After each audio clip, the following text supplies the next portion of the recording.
Aí, tudo bem? Bem, vamos falar hoje um pouquinho, né, sobre o grupo B da Copa do Mundo de Futebol Feminino 2019, né? Um grupo que tem as seleções da Alemanha, da Espanha, da África do Sul e da China. Bem, a Alemanha, né, que já foi campeã mundial já em 2003 e 2007 ali, né? É uma seleção muito forte sempre, que não vem tendo os melhores resultados nos últimos anos. Últimos anos que eu falo, os últimos 2 anos principalmente, né? Lógico, porque no Rio teve a medalha de ouro, mas que é uma seleção para sempre se ficar de olho. Como eu falei, né? A Alemanha foi campeã olímpica no Rio quando não se esperava dela o ouro olímpico. E em compensação, por exemplo, em 2011, quando ela era favoritaça, defendia o título, né, em casa da Copa do Mundo de Futebol Feminino, acabou perdendo ali para o Japão ali em Wolfsburg, né, o milagre de Wolfsburg, como as japonesas falam até hoje, e foi eliminada nas quartas de final, né, pela seleção japonesa, que até então era inexpressiva.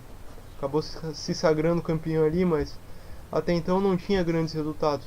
Então a gente nunca sabe muito bem o que esperar da Alemanha, né? Na Euro mesmo em 2017, né? O resultado da Alemanha também não foi bom, acabou eliminada ali nas quartas de final pela Dinamarca, né?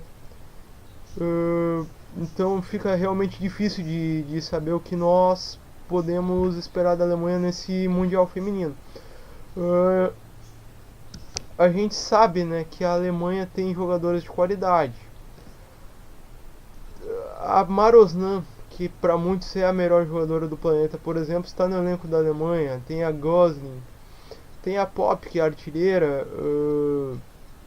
A gente está acostumado a ver a Alemanha ganhar jogos ali, por vezes até mesmo por osmose, né? Quantas vezes, por exemplo, antigamente a Angerer não fechava o gol e a Alemanha ia avançando nas competições? Por falar em Nadine, né? Se lembrando da Nadine Angerer, a gente lembra da Nadine Keller ali, né? Que foi uma jogadora que ganhou a bola de ouro e que não pôde seguir a carreira, é um desfalque em tanto para a Alemanha agora. Era uma jogadora que ainda estaria nativa, tinha idade e que poderia estar sendo a grande figura dessa seleção alemã. Sem ela, com certeza, hoje a grande figura é a Maroznan, por mais que a Gosling também seja uma grande figura, tem a Pop, Leopold, mas enfim, a Maroznan, querendo ou não, ali é meio campista, né, volante, armadora, é a grande figura dessa seleção alemã. Como eu disse, apesar de tudo, né, dos resultados que não foram por vezes tão bons nas eliminatórias, a vaga direta na Copa teve em risco para a Islândia, que também vem crescendo muito no futebol feminino, mas não é uma potência. Resultado na Euro não foi bom. Eliminação na semifinal da última Copa do Mundo também não era o resultado esperado, talvez, mas se compreende, afinal a eliminação para os Estados Unidos e o time eliminou a França nas quartas de final. Mas já tivemos decepções aí nos últimos anos. Então, enfim, é esperar para ver realmente o que a Alemanha vai nos mostrar. Mas não tem como não colocar ela como favorita desse grupo B e como uma das candidatas ao título. A segunda força desse grupo B é a Espanha, né? Que recentemente aí foi campeão mundial sub-17, foi vice-campeão mundial sub-20. Tem jogadoras muito boas ali, como a Hermoso, né, artilheira, tem a Putelhas, tem a Losada, enfim, tem jogadoras muito interessantes. Uh, Tem jogadoras jovens ali que vêm surgindo nos últimos anos, que a gente não sabe como vão ser aproveitadas nessa Copa do Mundo 2019, mas que em breve também devem ser colocadas ali na equipe titular e que devem elevar ainda mais o patamar técnico dessa Fúria versão feminina, né? Bem, Espanha vem evoluindo aí em termos de resultados também nos últimos anos. A Liga Iberdrola cresceu muito, hoje em dia os estádios lá estão sempre lotados. O Barcelona é finalista da Champions League 2018-2019, na Champions League feminina. O Atlético de Madrid fez boas eliminatórias também, não conseguiu chegar muito adiante, mas no começo da competição ele fez boas eliminatórias, o que mostra que os clubes têm sido competitivos também em cenário europeu. Mas ainda parece a Espanha estar um patamar abaixo da Alemanha.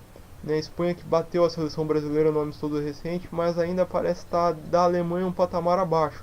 Mas é uma seleção que tem bom potencial de quartas de final, por exemplo, né? Acho que já uma semifinal, uma final, título um pouquinho mais difícil para a seleção espanhola, mas acho que é uma equipe com potencial de quartas de final.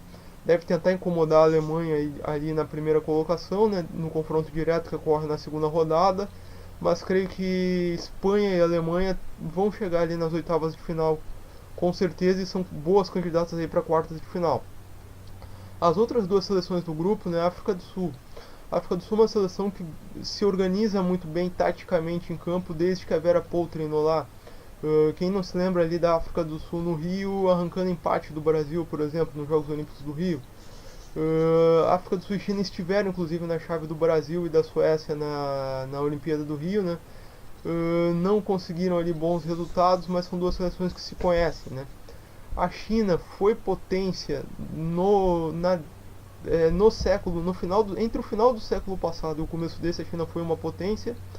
A China foi vice-campeã olímpica, por exemplo, em 96, perdeu a final para os Estados Unidos, fez boas campanhas em Copa do Mundo, tinha Sun Wen, que é uma das maiores jogadoras da história, mas não conseguiu revelar outra jogadora desse nível.